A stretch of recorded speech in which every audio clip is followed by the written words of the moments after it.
बिस्मिल्लाहिर्रहमानिर्रहीम। Hello everyone, अस्सलामु अलैकुम। मैं हूं आपका host consultant medical specialist doctor Tanveer Arshad Chaudhary. आप देख रहे हैं programme health special on special TV. सुनते कानों देखती आंखों को डॉक्टर तनवीर अरशद चौधरी का सलाम मोहब्बत। जैसे कि हमारी तमाम ऑडियंस जानती है कि हमने हमेशा करंट इशू को टाइटल करने की कोशिश की है। आज हमारे इस प्रोग्राम में जिस टॉपिक के ऊपर हम गुफ्तगू करेंगे वो टॉपिक होगा कि स्किन यानी जो आपकी जिल्द है, इसकी क्या बीमारियां होती हैं, टाइप्स ऑफ स्किन क्या होती हैं, फिर इसके साथ क्यों ज़्यादा बीमारियां बढ़ती हैं और लोगों को खारिश, फिर इसके साथ चंबल, फिर लोग देखते हैं कि दाग धब्बे स्याइयाँ, फिर वो लोग हमारे क्लिनिकल ट्रायल में जब आते हैं वो कहते हैं डॉक्टर साहब मुझे तो हर वक्त इचिंग ही होती रहती है, मुझे कोई इस तरह का प्रॉब्लम या इस तरह की सिचुएशन प्रॉपर बज़ाहिर नज़र नहीं आती, लेकिन मुझे एलर्जी रहती है, मुझे खारिश रहती है, मेरी ज़िंदगी अजाब बनी हुई है।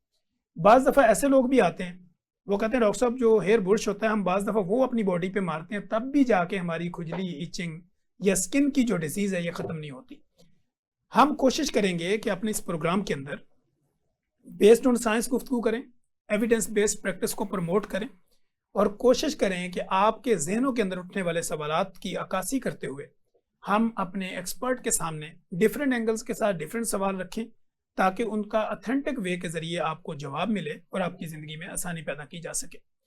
इन सारे मौज़ूआत पर गुफ्तगू करने के लिए आज मैंने अपने स्टूडियो में जिस most popular, most famous, most experience शख्सियत को दावत दे रखी है, मेरे साथ स्टूडियो में तशरीफ़ रखती हैं associate professor doctor Wajiha Saeed, जो कि डर्माटोलॉजी की एक स्पेशलिस्ट डॉक्टर भी हैं, FCPS कर रखा है और इसके साथ साथ डर्मा के अंदर डॉक्टर साहब एक वसी तजर्बा रखती हैं और इसके साथ ही जितने एस्थेटिक प्रोसीजर्स होते हैं आज के दौर के अंदर जिल्द के नाम के ऊपर जो खलवाड़ होता है उसके ऊपर बाखूबी नज़र रखे हुए हैं। डॉक्टर साहब वेलकम टू द शो।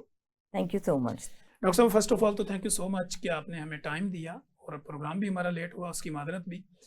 और डॉक्टर साहब जो भी गेस्ट मेरे स्टूडियो में आता है, मेरे प्रोग्राम में होता है, तो मैं उससे ये जानने की कोशिश करता हूँ कि we would like to know about your personality, your educational journey, कि सुनने वाले को पता चले कि बोलने वाला किस कैफियत से गुजर के, कितनी मुश्किलात से गुजर के यहाँ पे पहुंचे।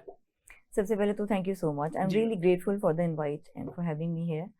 अच्छा, मैं एसोसिएट प्रोफेसर डर्मेटोलॉजी हूँ और इस वक्त मैं Lahore general hospital post graduate medical institute में अपनी खिदमत सर अंजाम दे रही हूँ और पिछले तकरीबन 16 साल से मैं डर्मेटोलॉजी की फील्ड के साथ मुंसलिक हूँ। मैंने MBBS king Edward medical university से किया था और फिर वहीं से मैंने FCPS डर्मेटोलॉजी की ट्रेनिंग भी की और ट्रेनिंग के बाद जब एग्ज़ाम क्लियर किया और उसके बाद भी मैंने बहुत लंबे अरसे के लिए किंग एडवर्ड में ही काम किया हुआ है। उसके अलावा मैंने और भी मुख्तलिफ जो पंजाब के मेडिकल कॉलेजेस हैं, हॉस्पिटल्स हैं, टर्शियरी केयर हॉस्पिटल्स, वहाँ पे काम किया, जिसके अंदर फैसलाबाद का DHQ hospital, Allied hospital Faisalabad भी शामिल है। ठीक है, तो डॉक्टर साहब कैसे ये शौक पैदा हुआ कि मैंने डर्मेटोलॉजिस्ट ही बनना है?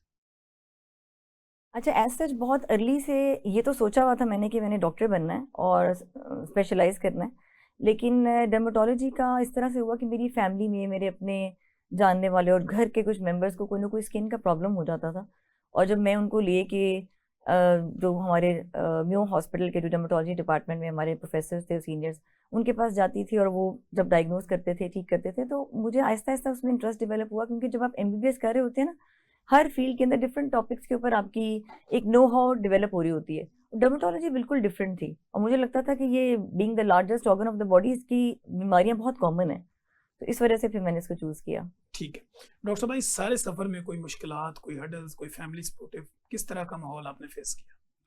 अच्छा, लाइफ के डिफरेंट जोन जब गुजर रहे होते हैं तो उसमें डेफिनेटली बहुत सारे हर्डल्स भी आते हैं, मुश्किलात आती हैं, लेकिन अल्हम्दुलिल्लाह आई एम ब्लेस्ड। मेरे अपने घर वालों में मेरे पेरेंट्स और बहन भाइयों के अलावा जैसे मेरे हस्बैंड की और मेरे इन लॉज की तरफ से मुझे हमेशा बहुत सपोर्ट मिली है। सारे एक एजुकेटेड ख़ानदान है, खुद भी सारे एक पढ़े लिखे हैं और वर्किंग वुमेंस मेरी अपनी फैमिली में, मेरी मदर, मेरी फूफो, खाला, तो उस लिहाज से सपोर्ट मिली। ज़ाहिर है एक जो प्रोसेस है इसके अंदर खुद से बहुत सारी मुश्किलात होती हैं, इसके अंदर इतने सारे एग्जाम्स हैं, इतने सारा फिल्ट्रेशन प्रोसेस है, लेकिन अल्हम्दुलिल्लाह एक सपोर्टिव सिस्टम मुझे मिला। I am blessed. ठीक है डॉक्टर साहब, आज के दौर में जहाँ हर बंदा खूबसूरत दिखना चाहता है या खूबसूरत बनना चाहता है, वो खूबसूरती को बरकरार कैसे रखे? अच्छा देखिए, इस खूबसूरती को बरकरार रखने के लिए उसमें ज़ाहिरी खूबसूरती भी आती है और हमारी एक अंदरूनी खूबसूरती भी है, लेकिन ये बात मैं हमेशा अपने तकरीबन हर पेशेंट को बताती हूँ कि अच्छा दिखने के लिए भी अच्छा खाना बहुत ज़रूरी है और अच्छा हेल्दी रहने के लिए भी अच्छा खाना नंबर 1 रिक्वायरमेंट है। इस चीज़ को बदकिस्मती से हमारे बहुत सारे लोग फॉर ग्रांटेड लेते हैं। ये जुमला सुन के उनको लगता है कि अच्छा ये तो शायद ऐसी ही बात है, आगे की बात करें, हालांकि दिस इज द कोर। ठीक हो गया। अच्छा डॉक्टर साहब, दूसरा ये है कि हमारे यहाँ कॉस्मेटिक क्रीमों का बहुत ज़्यादा इस्तेमाल है। कोई नाइट क्रीम है, कोई डे क्रीम है, कोई शाम में लगानी है, कोई सुबह में लगानी है। लोग हमारे क्लिनिकल ट्रायल में आके पूछते हैं कि बगैर क्रीमों के भी स्किन को साफ रखा जा सकता है? एक तो ये कि क्रीमों का वाकई बहुत ज़्यादा ट्रेंड है। जो ये कहते हैं ना मैं कुछ नहीं लगाती, उनकी भी जब आप थोड़ा सा उनको प्रोब करें और निकलवाना शुरू करें तो वो भी 2-3 चीज़ें सुबह और इतनी शाम को बता देते हैं। अच्छा, इसके अलावा अगर क्रीमों के अलावा आप बात करें तो एक तो ये कि रूटीन में अपनी डाइट में कुछ जो हेल्दी डाइट है, इट्स अ बैलेंस डाइट, उसके ऊपर फोकस करना बहुत ज़रूरी है। और कुछ नहीं तो कम से कम इतना करें कि प्रोसेस्ड फूड को अपनी डाइट से निकालने की कोशिश करें। फ्रूट्स, अंडा, दही, ड्राई फ्रूट्स, इनका इस्तेमाल बेहतर करें और जो शुगरी फूड्स हैं ना उनको उसमें से निकालें। फिर इसके अलावा बड़ी बेसिक सी चीज़ है कि कुछ स्किन केयर रूटीन है, अगर वो फॉलो कर ली जाए, जिसमें सिर्फ ये कि दिन में 2-3 दफ़ा मॉइस्चराइज़र का इस्तेमाल है, डे टाइम पे एक सन ब्लॉक है, तो सिर्फ ये 2 चीज़ें अगर कोई मेंटेन कर रहा है और साथ में एक अच्छी हेल्दी डाइट को फॉलो कर रहा है, लाइफस्टाइल भी हेल्दी है, लाइफस्टाइल के अंदर आपके सोने जागने की एक रूटीन आ जाती है, तो उससे इन द लॉन्गर रन भी बहुत फ़ायदा होता है। और बहुत सारी वो चीज़ें जो फैमिली में रन कर रही होती हैं, जो प्रॉब्लम्स फैमिली जेनेटिक्स में है, वो भी उतनी शिद्दत से नहीं आती। मेंटेन करना स्किन को आसान हो जाता है। ठीक हो गया। डॉक्टर साहब, स्किन जो है वो largest part of the body है, लेकिन एक्नी सिर्फ फेस पे क्यों होते हैं? अच्छा, एक्नी सिर्फ फेस पे नहीं होती। एक्नी जो है वो बैक पे भी आ सकती है, शोल्डर्स पे आ सकती है, फ्रंट ऑफ द चेस्ट पे आ सकती है, और एक्नी बॉटम तक भी जा सकती है, आपके हिप एरिया तक जा सकती है। लेकिन जो मोस्ट कॉमन साइट है वो फेस ही है। कुछ लोग ऐसे हैं जो लकी, मैं उनको कहती हूँ, कुछ लोग ऐसे लोग हैं जिनकी फेस पे एक्नी नहीं है, लेकिन उनकी कमर के ऊपर, उनके शोल्डर्स पे और बाकी जगह के ऊपर बहुत ही बदनुमा, बहुत बड़े बड़े फोड़े फिंसियाँ बनते हैं। असल में एक्नी की ना बहुत ज़्यादा टाइप्स हैं। इसे ट्रीटमेंट भी बहुत ज़्यादा वेरी कर रहा होता है, और ये हमारे एक पाइलोसेबेशियस यूनिट होता है उसके साथ, और फिर हमारा जो ये एक्नी का ग्लैंड है जिसको हम सेबेशियस ग्लैंड कहते हैं, उसकी इन्वॉल्वमेंट के साथ आ रही होती है। आपको ये जान के, या बाकी जो लोग, आपको तो पता ही होगा लेकिन बाकी आम लोगों के लिए, कि 90% ऑफ एडोलेसेंट्स को एक्नी होती है। यानी कि दुनिया में 90% वो लोग जो बलूगत तक पहुंचते हैं, जो प्यूबर्टी में पहुंचते हैं, उनको किसी न किसी फॉर्म की एक्नी होती है, जिसमें चाहे सिर्फ कील महासे बन रहे, जिसको हम ब्लैक हेड्स और वाइट हेड्स कहते हैं, कॉमिडॉन्स कहते हैं हम अपनी ज़बान में। उसके अलावा फिर दाना बनेगा, वो सुर्ख दाना हो सकता है, उसमें पस पड़ सकती है, उसके अंदर सिस्ट बन सकती है, बड़ा मोटा गढ़नुमा दाना बन सकता है। उसके बाद फिर जब एक्नी का टाइम पे इलाज ना किया जाए, फिर चेहरे के ऊपर बदनुमा दाग, धब्बे, खड्डे, गड़े, ओपन पोर्स, फिर ये आना शुरू हो जाते हैं। तो एक्नी बहुत कॉमन इशू है, और क्योंकि फेस नज़र आ रहा होता है इसलिए सबसे ज़्यादा इम्पैक्ट भी फेस के ऊपर है। वहाँ पे मौजूद कोई भी निशान सिर्फ यंग लड़के लड़कियों को नहीं, बल्कि 40, 45, 50 की एज में भी लोग अपने एक्नी के स्कार्स के साथ डिस्टर्ब होकर उसका ट्रीटमेंट करवाना चाह रहे होते हैं। ठीक होगा। डॉक्टर साहब, हम ये जानना चाहेंगे कि एक्नी के पीछे की साइंस एक आम आदमी कैसे समझे? अच्छा, एक्नी एक तो ये कि सबसे पहले तो इसमें ना जेनेटिक फैक्टर्स होते हैं, यानी कि जिनके अंदर टेंडेंसी है उनके अंदर एक्नी ज़्यादा आएगी। लेकिन जैसे मैंने पहले कहा, 90% एडोलेसेंट्स में एक्नी आती है। वो एक्नी लिंगर ऑन सिर्फ उतने लोगों में करती है जिनके साथ में स्किन केयर अच्छी नहीं है, या वो ऐसी सब स्टैंडर्ड प्रोडक्ट्स चेहरे पे इस्तेमाल कर रहे हैं। फिर डाइट अगेन बहुत इंपॉर्टेंट रोल है। बहुत सारी चीज़ें हैं डाइट की जो एक्नी का ट्रिगर होती हैं, तो अगर उस टाइम पे ये सारे फैक्टर्स भी साथ में चल रहे हैं तो फिर वो एक्नी जो सी है वो एक सेवेरिटी इख्तियार कर लेगी। पहले शुरू में माइल्ड एक्नी होगी, फिर थोड़ी सी बढ़ेगी तो हम उसको मॉडरेट कहते हैं, फिर मॉडरेट टू सीवियर की रेंज है, और फिर वेरी सीवियर एक्नी आ जाती है। तो ये जो सारा प्रोसेस है इसको आराम से कंट्रोल किया जा सकता है, क्योंकि जेनेटिक्स तो हमारे इख्तियार में नहीं है, लेकिन अच्छा खाना खाना हमारे इख्तियार में है। और अपने चेहरे के ऊपर तजुर्बा ना करें। ये जो फेस के जो सारे ये जो है, ये कोई प्लास्टिक नहीं लगा हुआ है, ये ना जिंदा सेल्स है। मैं ये इसी तरह समझाती हूँ पेशेंट्स को। लोगों को लगता है कि क्रीम है, ऊपर लगाई तो उससे क्या फ़र्क पड़ेगा। तो वो क्रीम जज्ब हो रही है, सेल्स में जा रही है, ब्लड में जा रही है। सिर्फ चेहरे पे लगी हुई कॉस्मेटिक प्रोडक्ट्स के साथ लिवर डैमेज हो सकता है, ब्रेन डैमेज हो सकता है, किडनी में फ़र्क पड़ सकता है, क्योंकि उन प्रोडक्ट्स के अंदर स्टेरॉइड है, लेड है, मरकरी है, और बहुत सारी कॉस्मेटिक प्रोडक्ट्स के अंदर ये इसकी रेशो इतनी हाई होती है कि वो सिर्फ स्किन के सेल्स से खून के ज़रिए जज्ब होगी और उसके बाद जिस्म के बाकी हिस्सों को भी मुतासर करती है। और ये सिर्फ लफ्जी बात नहीं, ये लेबॉर्ट्री टेस्ट के थ्रू साइंटिफिकली प्रूवन है। और ऐसे इंटरनेशनल कुछ ब्रांड्स हैं जो बाकी दुनिया में बंद हो चुके हैं अपने लेड और मरकरी की इतनी हैजार्डस रेशो की वजह से, लेकिन वो कंपनीज नहीं बंद हुई, उनकी प्रोडक्ट्स बन रही है और वो सारी थर्ड वर्ल्ड कंट्रीज जिसमें पाकिस्तान भी शामिल है, वो यहाँ पे वो प्रोडक्ट्स आ रही होती हैं, लोग इस्तेमाल कर रहे होते हैं यहाँ पे। और ये समझ रहे होते हैं कि ये चूंकि बाहर से आ रही हैं तो अच्छी क्वालिटी बिल्कुल, ये आपने बिल्कुल ठीक, भाई हमारे यहाँ लोगों की एक साइकी है, वो हम ना उस गुलाम जहनियत से निकल नहीं सके। हमें लगता है कि जो गोरे हैं ना वो सारे बहुत ही असूल पसंद और सब कुछ शायद वो बहुत अच्छा बना रहे हैं, वो कुछ भी गलत नहीं बनाते। तो इस वजह से कॉस्मेटिक प्रोडक्ट्स बाहर की इस्तेमाल करना और वाइटामिन बाहर से मंगवा के इस्तेमाल करना एक जनरली रूटीन के अंदर एक बहुत बड़ा मिथ है। ठीक हो। अच्छा डॉक्टर साहब, जैसे आपने विटामिन की बात की, क्या मिनरल डेफिशिएंसी भी स्किन को इफेक्ट कर सकती है? जी बिल्कुल कर सकती है।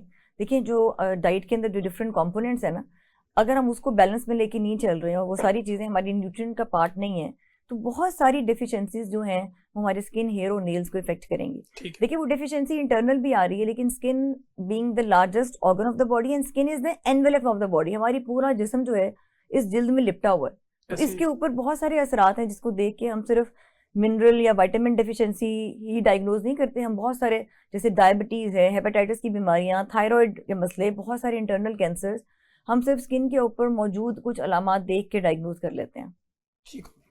अच्छा डॉक्टर साहब, दूसरा ये कि पानी का इस्तेमाल, बॉडी को अगर आप हाइड्रेट रखें या डिहाइड्रेशन में जाए, दोनों में स्किन इफेक्ट होती है? जी बिल्कुल इफेक्ट होगी।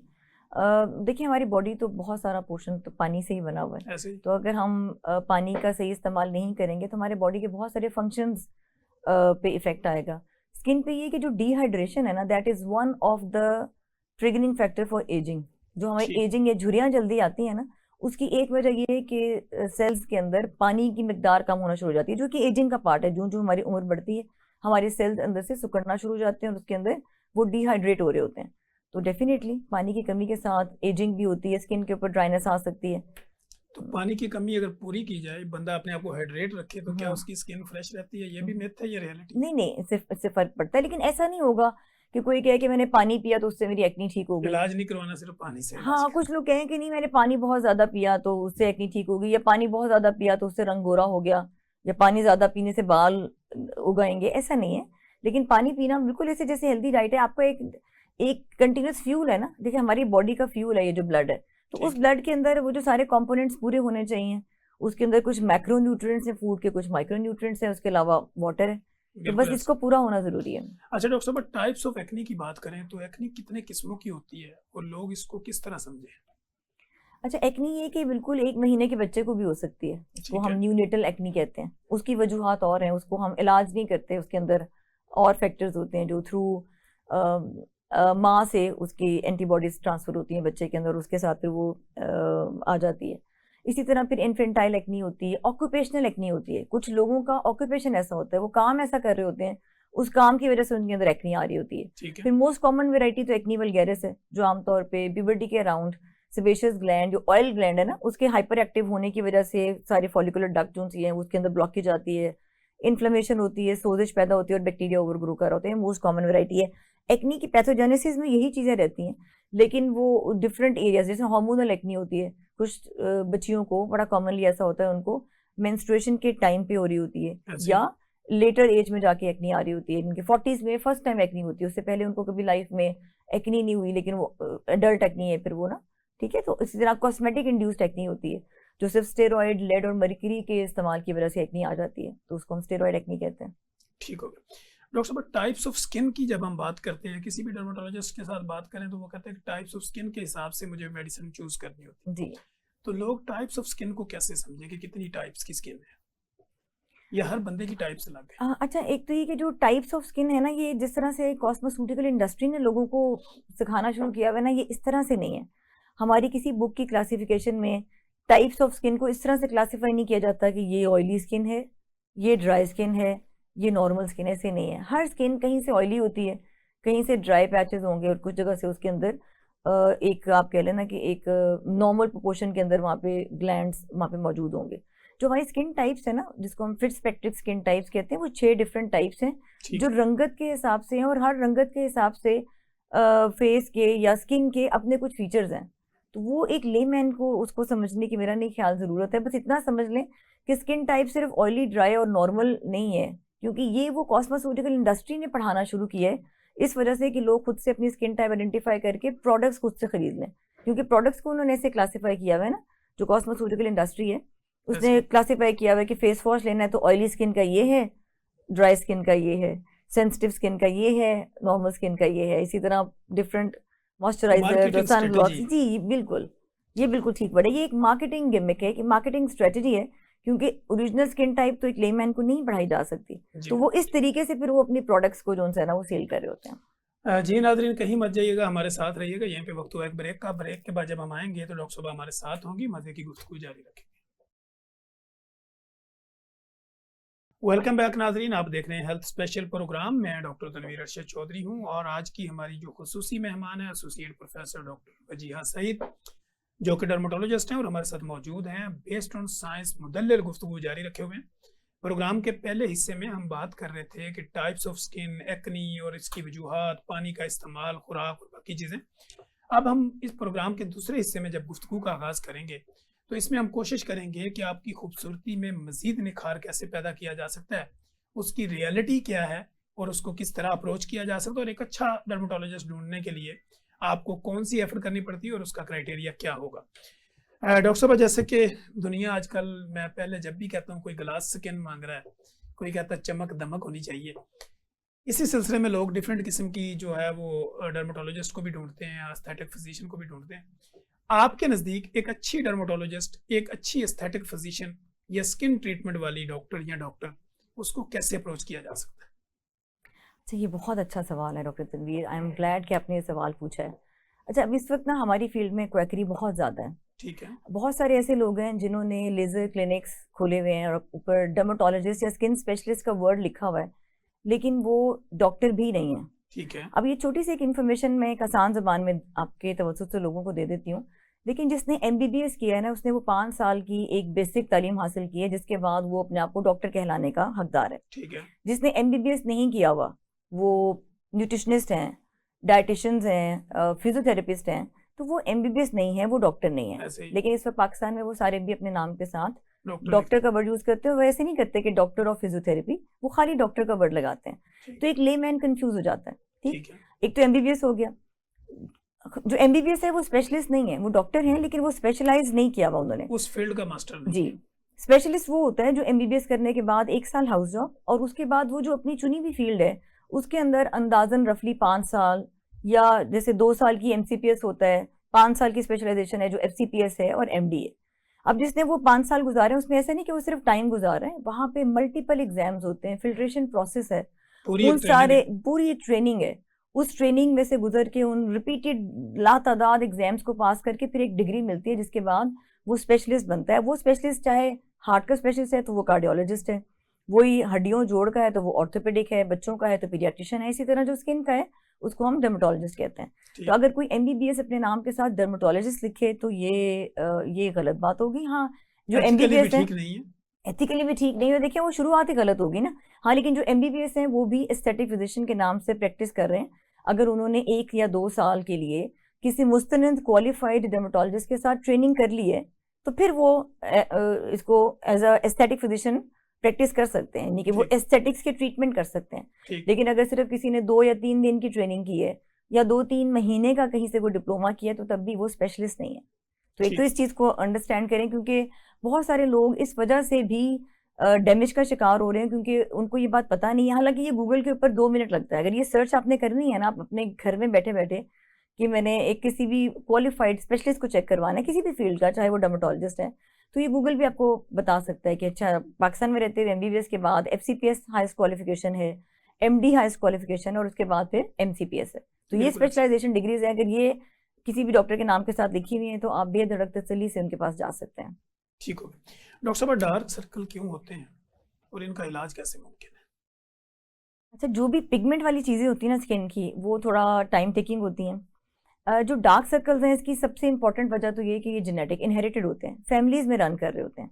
अब फैमिली में रन करने का मतलब भी बहुत सारे लोग ऐसे लेते हैं कि अच्छा मेरी अम्मी अबू को नहीं है। जो फैमिली है ना, वो बेसिकली जो हम जेनेटिक्स में जब डिस्कस कर रहे होते हैं तो पेरेंट्स के पेरेंट्स और पेरेंट्स के बहन भाई, मतलब वो जो शख्स या खातून या मर्द जो भी डार्क सर्कल्स के लिए आए हैं, तो उनके वालिदैन उनके जो बाकी उनके चचा, मामू, फूफू, खाला, ताया, कजन्स और इसी तरह उनके जो ग्रैंड पेरेंट्स हैं, ये सारा जो है ना ये जेनेटिक्स में आता है। उसमें चाहे हम स्किन के कलर की बात करें, डार्क सर्कल्स की बात करें, बालों के झड़ने की बात करें, मेलाज्मा, पिगमेंटेशन या कोई भी और जिसमें ये चीज़ें आ रही होती हैं। तो एक तो सबसे कॉमन वजह तो ये कि वो जेनेटिक्स होते हैं, इनहेरिटेड चल रहे होते हैं, और जिनके इनहेरिटेड हैं उनके अंदर फिर उसमें मुस्तकिल जाना मुश्किल हो जाता है। जिनके अंदर जेनेटिक्स नहीं है उनके अंदर और जो वजूहत है उसके अंदर स्लीपलेसनेस, रात की नींद की कमी की वजह से, जो सर्काडियन रिदम है हमारा, जब वो डिस्टर्ब होता है तो उससे फ़र्क पड़ता है। और कुछ लोग इसको एक्सपीरियंस करते हैं, मुझे बताते हैं कि डॉक्टर साहब मैंने पूरा महीना रात को टाइम पे सोया तो मेरी ये बेहतर हो गए, या छुट्टियां थी तो उसमें हम टाइम पे सोए तो बेहतर हो गए। तो नींद की कमी से भी इससे फ़र्क पड़ता है। फिर न्यूट्रिशनल डेफिशिएंसीज के साथ डार्क सर्कल्स की इम्पोर्टेंस है। फिर कुछ लोगों का स्ट्रक्चरल चेंज आ जाता है, कुछ लोगों का आंख के नीचे वाला हिस्सा धंसना शुरू हो जाता है। अभी उनकी एज इतनी नहीं होती, वो 20s में ही होते हैं, लेकिन आंख का नीचे वाला हिस्सा, वहाँ का जो फैट है ना वो धंसना शुरू हो जाता है, जिसकी वजह से रिफ्लेक्टिव लाइट शेड होती है, यानी कि वहाँ लाइट नहीं पड़ती, वो जगह धंसी हुई है तो वो दिखने में वो भी डार्क लग रही होती है। इसके अलावा कुछ ट्रैंकुलाइजर्स हैं, कुछ नींद की ऐसी अद्वियात हैं, कुछ साइकेट्रिक प्रॉब्लम्स से रिलेटेड कुछ ऐसी अद्वियात हैं, उनके इस्तेमाल के साथ भी डार्क सर्कल्स आ रहे होते हैं। ठीक हो गया डॉक्टर साहब, आर्टिफिशियल ज्वेलरी का बहुत ज़्यादा इस्तेमाल है, इससे होने वाली एलर्जी की वजूहत क्या है और ख़ात्मा कैसे? जो आर्टिफिशियल ज्वेलरी के ना उसके अंदर जो डिफरेंट मेटल्स यूज होती हैं, सबसे कॉमन जो मेटल है उसके अंदर वो निकल है, तो इसको हम निकल डर्मेटाइटिस भी कहते हैं। तो वो जिन लोगों को निकल की उस धात से एलर्जी है, तो वो जहाँ पे भी वो लगेगी, उसमें ये कि ये ज्वेलरी में भी होता है, निकल बटन्स में भी होता है, जिप में भी होता है, फिर खवातीन जो अंडर गारमेंट्स पहनती हैं उसके स्ट्रैप के अंदर भी होता है। तो इन सारी जगह के ऊपर सुर्खी, सोज, खारिश, जलन, ये चीज़ें आ सकती हैं।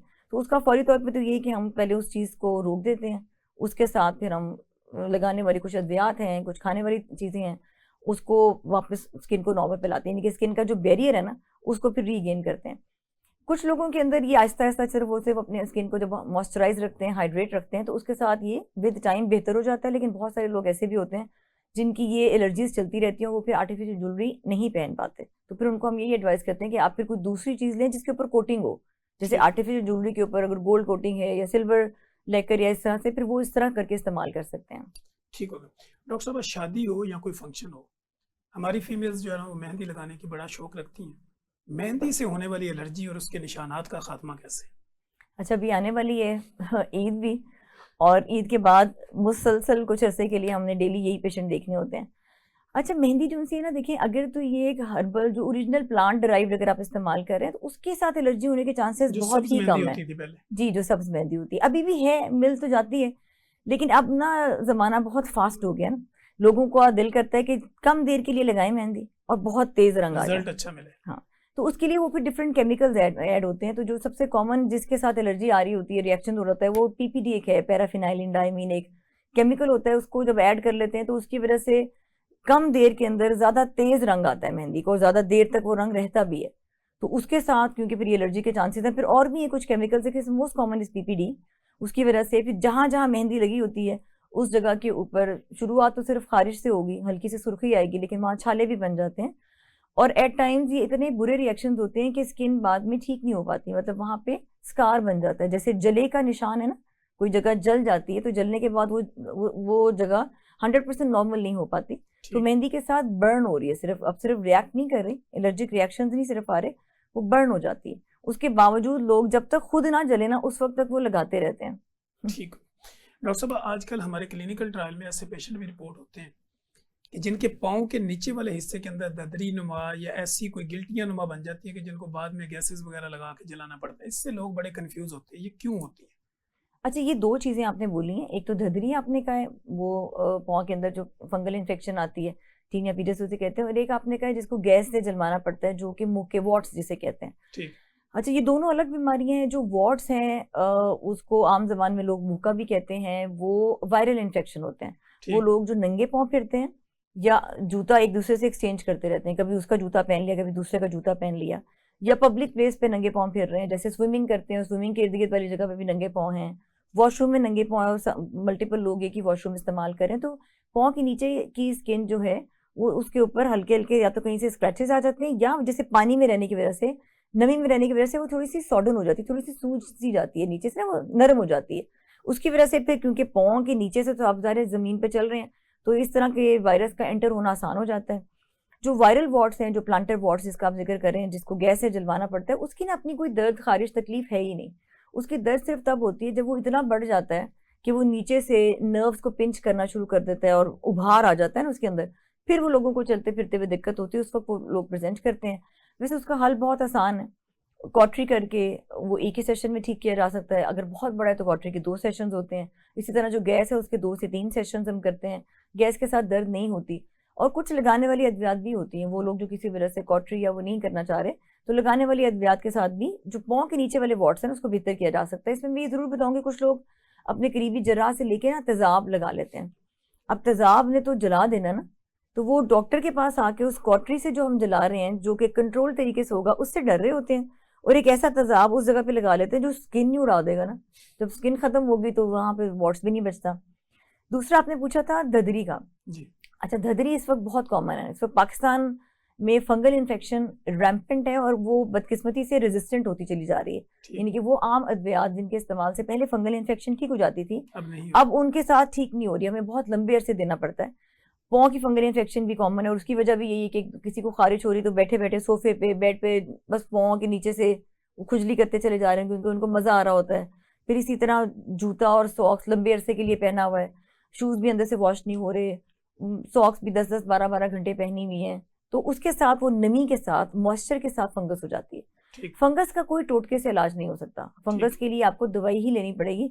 टाइम पे ले लेंगे तो हो सकता है 2 हफ्ते की दवाई के साथ वो ठीक हो जाए, लेकिन अगर लेट कर देंगे जैसा कि आजकल हो रहा है तो फिर वो कई माह का इलाज हो जाता है। ठीक हो गया।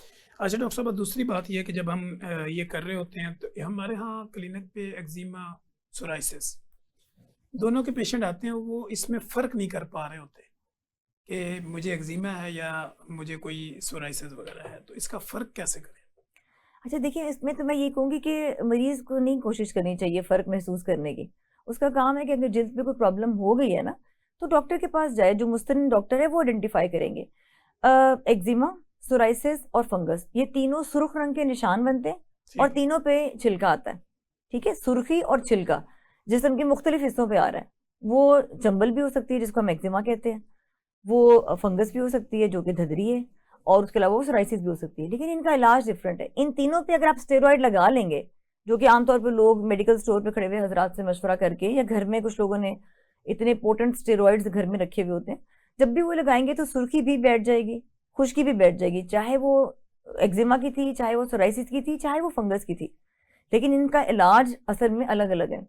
तो थोड़ी देर के लिए वक्ती तौर पे बिठाने के लिए तो स्टेरॉइड एक हल है, लेकिन वो फिर आगे चल के, जैसे खासतौर पे फंगल इन्फेक्शन हैं, अब उसके ऊपर जो लोगों का इतना हज़ारों रुपया खर्च हो रहा है, क्योंकि वो खुद से तो जाएगी नहीं, फंगस तो ठीक हो ही नहीं सकती, तो फिर उसके लिए इसका इलाज बहुत लंबा करना पड़ता है, क्योंकि स्टेरॉइड लगाने की वजह से वो फंगस अपनी हैयत चेंज कर लेता है, उसके अंदर एक जीनोमिक चेंज आ जाता है और फिर वो एक, आप समझे कि वो रेजिस्टेंट स्टबन किस्म की फंगस बन जाती है।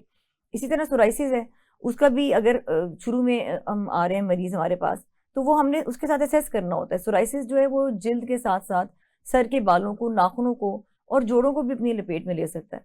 तो वो ऐसी बीमारी जो कि मेटाबॉलिक डिजीज है। अब सोराइसिस को हम स्किन की डिजीज नहीं कहते, psoriasis is a metabolic disease. इसके साथ इंटरनल इतनी सारी बीमारियों की एसोसिएशन है कि अगर इसको आप टाइमली कंट्रोल कर दें तो फ्यूचर में आने वाली जो जोड़ों की एक तकलीफ दे बीमारी है उससे भी आप बच जाएंगे, नाखून भी तबाह नहीं होंगे और बाकी बीमारी को भी मतलब जल्दी कंट्रोल किया जा सकता है, अगर सिर्फ और सिर्फ इसके ऊपर खुद से समझने और खुद से इसका इलाज करने की कोशिश ना की जाए। Thank you so much madam, आपके साथ गुफ्तगू करने का बहुत मज़ा आया और हमने बेशुमार सवालात को डिफरेंट एंगल्स के साथ आपके सामने रखा और एक लेमैन की लैंग्वेज को भी सामने रखा, ताकि पता चले कि हमारा असल जो पर्पज़ है वो लोगों को वेल अवेयर करना है। हमारे पास आखिरी 1-1.5 मिनट है, इसमें हम देखेंगे associate professor doctor Wajiha Saeed का पब्लिक के नाम क्या पैगाम और पब्लिक आपसे कांटेक्ट कैसे करें। Thank you so much. पहले तो मैं बहुत शुक्रिया अदा करूँगी आपका, जिस विजन और जिस मिशन के साथ आप लेके चल रहे हैं इस आजकल के एक नफसा नफसी और एक सेल्फिश दौर में, तो आप ख़ास तौर पे ऑथेंटिक हेल्थ से रिलेटेड इन्फॉर्मेशन लोगों तक पहुंचाने की कोशिश कर रहे हैं। अल्लाह ताला इसमें आपको और कामयाब करें और मेरी बहुत सारी मुबारकबाद एक सक्सेसफुल प्रोग्राम को रन करने के सिलसिले में। अच्छा, मैं एक तो ये कि एक जो पैगाम मैंने देना है लोगों को वो तो यही कि जब भी हेल्थ जो है ना, ये हमारे ना, इसका हमें ख्याल रखना, अपने जिस्म का, अपनी सेहत का ख्याल रखना, ये हम पे फ़र्ज़ है।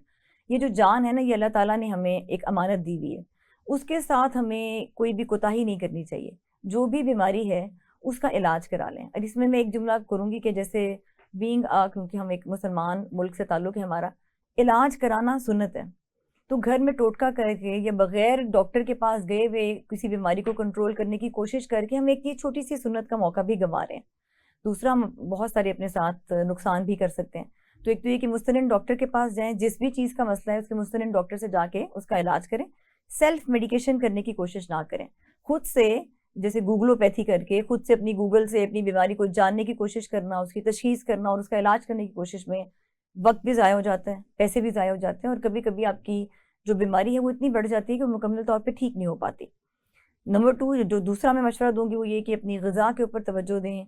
बहुत सारे जो दुनिया के मुल्क हैं जिनका हम जिक्र करते हैं, जैसे अभी कोरियन ग्लास स्किन, क्योंकि मेरी फील्ड डर्मेटोलॉजी, अगर हम उसका जिक्र करते हैं तो आप ज़रा देखें कि चाइनीज़, कोरियंस, जापानीज़, यूरोपियंस, इनकी डाइट कैसी है, इनकी खुराक कैसी है। तो अगर आपकी खुराक अच्छी होगी तभी आप इनकी इस तरह के प्रोडक्ट्स इस्तेमाल करके फ़ायदा मिल सकता है आपको। मुझसे रब्ता करने के लिए मैं इस वक्त लाहौर जनरल हॉस्पिटल में एसोसिएट प्रोफेसर डर्मेटोलॉजी हूँ, वहाँ पे आ सकते हैं। उसके अलावा मेरा प्राइवेट क्लिनिक जो मैं पिछले तकरीबन 15 साल से ज़्यादा हो गया है, मैं कैबलरी ग्राउंड लाहौर में Enhance by doctor Wajiha Saeed के नाम से मैं क्लिनिक करती हूँ। और Enhance by doctor Wajiha Saeed के नाम से ही यूट्यूब के ऊपर मेरा एक चैनल है जिसके ऊपर मैं आगाही मैसेजेस रिकॉर्ड कराती हूँ। डिफरेंट डिजीज़ के ऊपर अवेयरनेस वीडियोस मौजूद हैं, और बाकी के सारे जो सोशल मीडिया प्लेटफॉर्म्स हैं वहाँ पे भी मैं इस नाम से अवेलेबल हूँ। Thank you so much doctor साहब। नाज़रीन, आपने देखा आपका डॉक्टर बहुत साहब ने शुक्रिया। एक कंप्लीट डिटेल आपके साथ शेयर कर दी। किसी भी तरह का अगर कोई आप हमारे प्रोग्राम से मुतल्लिका कोई भी आप हमें गाइड करना चाह रहे हो, कमेंट बॉक्स में आइए, नेगेटिव लिखें या पॉजिटिव लिखें, लेकिन ज़रूर लिखें। जब आप लिखते हैं हमें अपनी इस्लाह का मौका मिलता है, हमारी रीच बढ़ती है, और हम दोबारा कोशिश करेंगे कि एक नए गेस्ट के साथ, एक नए सवाल जो आपके साथ दोबारा हाजिर हों। मुझे associate professor doctor Wajiha Saeed और मेरी प्रोडक्शन टीम को इजाज़त दीजिए। हम दोबारा एक नए गेस्ट के साथ दोबारा हाजिर होंगे, तब तक के लिए इजाज़त दीजिए। अल्लाह हाफिज़।